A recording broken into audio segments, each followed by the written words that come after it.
SG 018.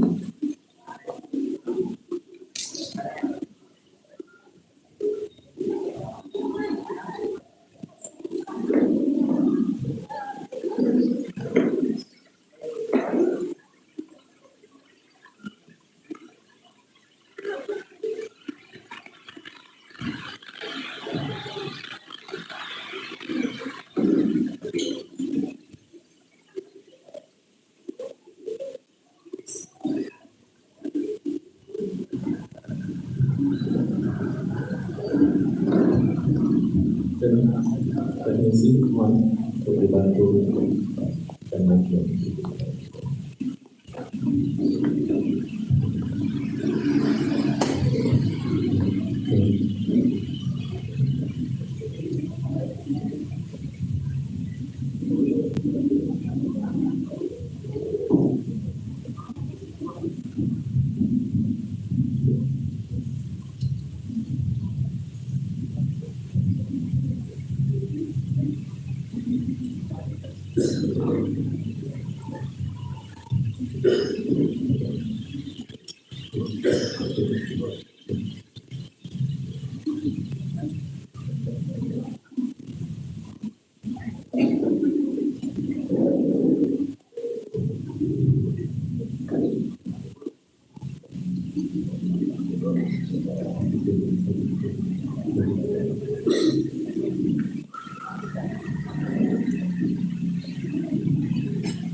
Assalamualaikum warahmatullahi wabarakatuh.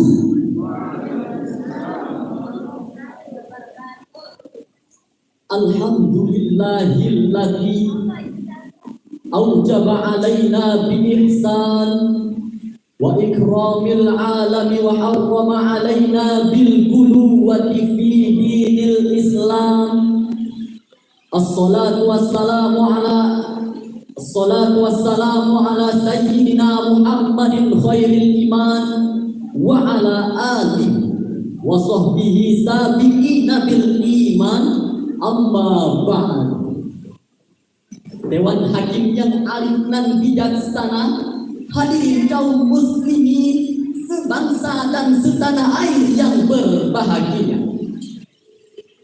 Identitas agama merupakan fenomena fundamental bagi masyarakat Indonesia dibandingkan ras, suku, dan stili kebangsaan. Agama diyakini sangat memenuhi kebutuhan psikologis individu terkait identitas diri, harga diri, maupun aktualisasi diri. Demikian seluruh kesimpulan pada Association of Asian Social Psychology, The New Delhi, India. Konsekuensinya, sebagai penganut suatu agama di Indonesia, yang pasti dihadapkan bukan hanya dengan umat seagama, melainkan juga dengan umat yang berbeda agama. Dari segi keyakinan, semua agama benar atau hanya agama yang dianutnya saja yang benar? Pertanyaan tersebut menjadi penting direnungkan, karena jika seorang individu beragama memiliki keyakinan bahwa semua agama benar, dia akan dianggap berarti dan samar-samar. Akan tetapi, jika seorang individu beragama memiliki kesimpulan hanya agama yang dianutnya saja yang benar, ia akan dianggap berarti dan samar dengan keyakinan seperti ini. Agama selain yang dianutnya akan dibina ke jalan yang benar. Jika tidak mau, harus dibinasakan. Tetapi andai sikap ini yang dikembangkan, wajah agama yang damai dan bersahabat akan berubah menjadi monster yang paling jahat, teroris yang paling sadis, radikal yang paling brutal. Bahkan tidak mustahil jika di negeri ini terjadinya konflik vertikal, dilakukan bahkan horizontal yang menyebabkan kecemburuan sosial dan eksternal. Betul.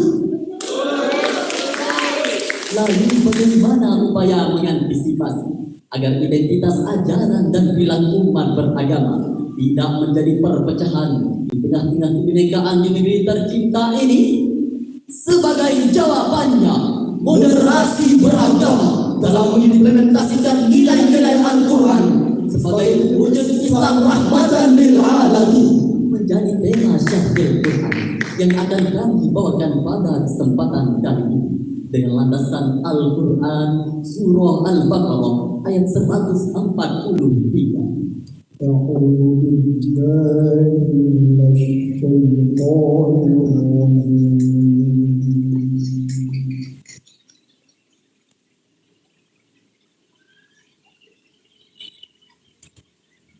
بسم الله الرحمن الرحيم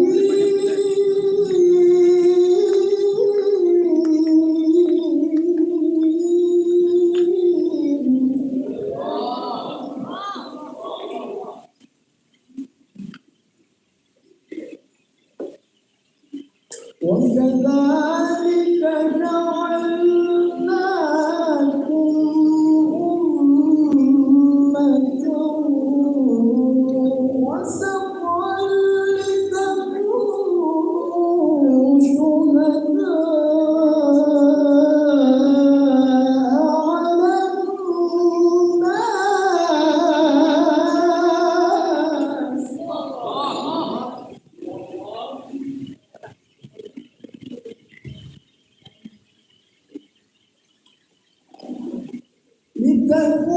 لتكونوا شهداء على الناس ويكون الرسول عليكم شهيدا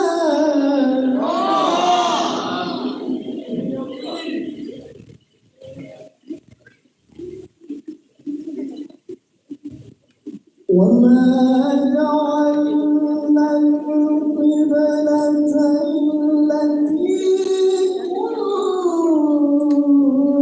عليها إلا لنعلم من يتبع الرسول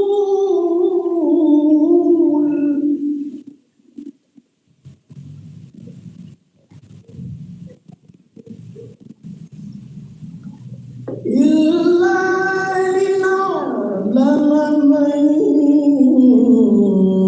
يتبع الرسول ممن ينقلب على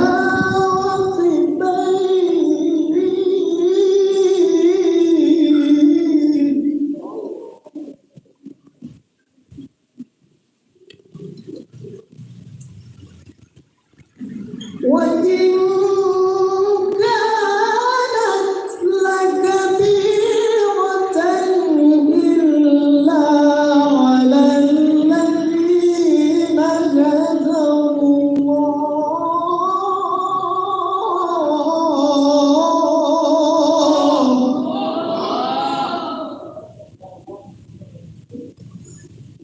وما كان الله ليضيع إيمانكم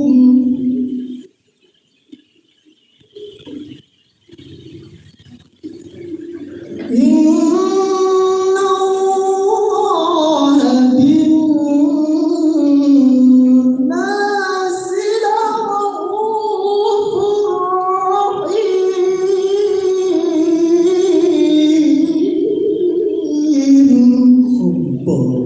berlindung di bawah kekuasaan Allah dari usikan setan yang terkutuk dengan menyebut nama Allah yang Maha Pengasih lagi Maha Penyayang. Dan demikian pula kami telah menjadikan kau umat yang adil dan umat pilihan agar kamu menjadi saksi atas perbuatan manusia dan Rasul, dan kami tidak menjadikan kiblat yang menjadi kiblatmu sekarang, melainkan agar kami mengetahui siapa yang mengikuti Rasul dan siapa yang berbalik ke belakang. Sungguh pemindahan kiblat itu amatlah berat, kecuali bagi orang yang telah diberi petunjuk oleh Allah, dan Allah tidak akan membiarkan iman. Sesungguhnya Allah Maha Pengasih lagi Maha Penyayang kepada manusia. Dewan Hakim yang mulia, hadirin yang berbahagia, asbabun nuzul ayat tadi masih relevan dengan ayat sebelumnya, yaitu tentang pemindahan arah kiblat kaum muslimin dari Baitul Maqdis ke arah Ka'bah atau mustaqbal al-kiblat. Ayat ini diturunkan Allah untuk mempertegas posisi kaum muslimin sebagai umat yang moderat atau dikenal dengan istilah ummatan wasatun. Menurut Syekh Musabah Ar-Rifai dalam Tafsirul Wadis Kitabillahil Aziz halaman 23, kata wasatun secara bahasa bermakna pertengahan, seimbang dan pilihan. Secara leksikal dalam pemahaman Profesor Dr. Muhammad Quraisyhab dalam tafsirnya Al-Misbah jilid 1 halaman 278, kata wasatun dalam bahasa Arab berarti segala yang baik sesuai objeknya. Dalam konteks beragama, berkembanglah istilah ummatan wasatun. Namun sayang hadirin, tinta emas ini berubah menjadi tinta kelam, karena julukan umat Islam sebagai umat moderat di kawasan ASEAN ini identik sebagai umat ekstremis, Umat radikalis, umat separatis, bahkan umat teroris. Sebagai contoh gelap, terjadi sederetan kasus terorisme dan radikalisme di berbagai wilayah di negeri ini.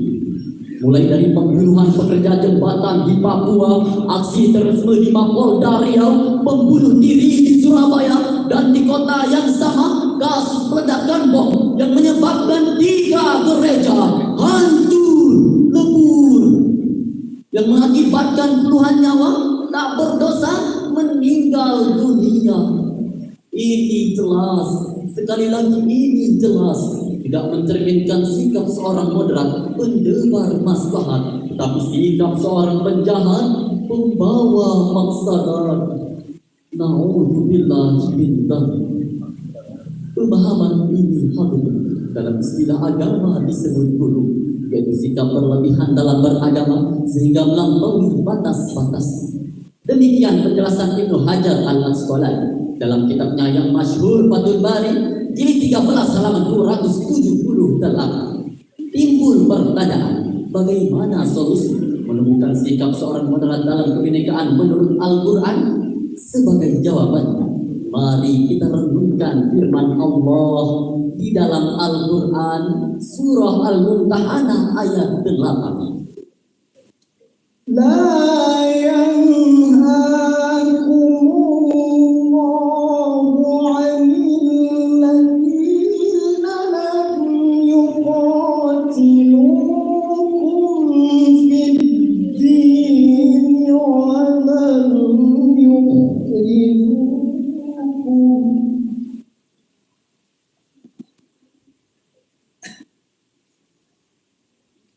wa lam يخرجوكم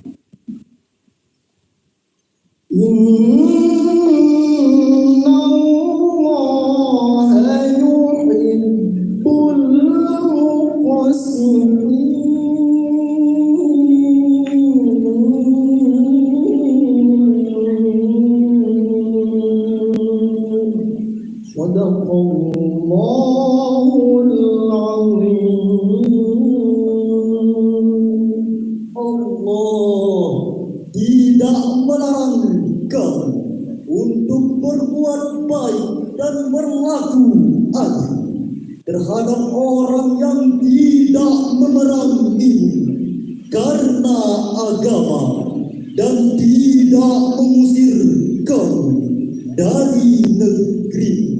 Sesungguhnya Allah mencintai orang-orang yang berlaku adil. Maha benar Allah dan maha agung atas segala firman-Nya. Dewan Hakim yang mulia, hadirin yang berbahagia. Firman Allah pada ayat tadi merupakan landasan metode sikap moderat dalam beragama. Secara tekstual, ayat tersebut diturunkan Allah berkenaan dengan Isa al-Asba, putri Abu Bakar As-Siddiq yang didatangi ibunya Sayyidatina Mutia yang saat itu belum memeluk ajaran Islam. Al-Asma pun bertanya kepada baginda Rasul, "Ya Rasul, bolehkah hamba berbuat baik dan menerima pemberian buta kutila yang tidak seadab?"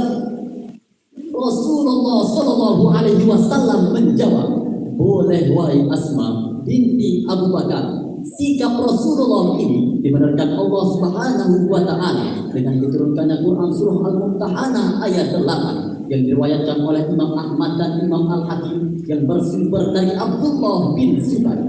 Dengan demikian, dalam konteks kebangsaan dengan berbagai kebinekaan yang ada, termasuk beda agama, dalam moderasi beragama tidak dibenarkan menutup ruang ukhuwah hanya karena beda rumah ibadah. Tidak dibenarkan menutup ruang kerjasama hanya karena beda agama, dan tidak dibenarkan menutup ruang persaudaraan hanya karena beda ras dan kesukuan. Setuju?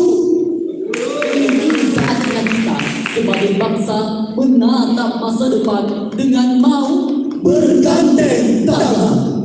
Dari syarhan tadi dapat kami ambil kesimpulan bahwa Indonesia memiliki kebinekaan yang sangat tinggi, beraneka suku, berlainan bahasa, bahkan berbeda agama. Jika saling berkomunikasi dan bertoleransi sebagai implementasi moderasi dalam beragama, segala perbedaan yang ada bisa menjadi modal utama dalam membangun bangsa. Sebelum kami akhiri syarhan ini, kami akan mendengarkan syair yang diciptakan oleh Buya Hamka. Ulama pemimpin Islam, dengarlah. Demi agama sadarlah. Ulama pemimpin Islam, dengarlah. Demi agama sadarlah. Hentikan pertikaian, ciptakan perdamaian. Hentikan pertikaian, ciptakan perdamaian menuju persatuan. Kalam Tuhan, Allahu Akbar, Allahu Akbar, Allah Allah.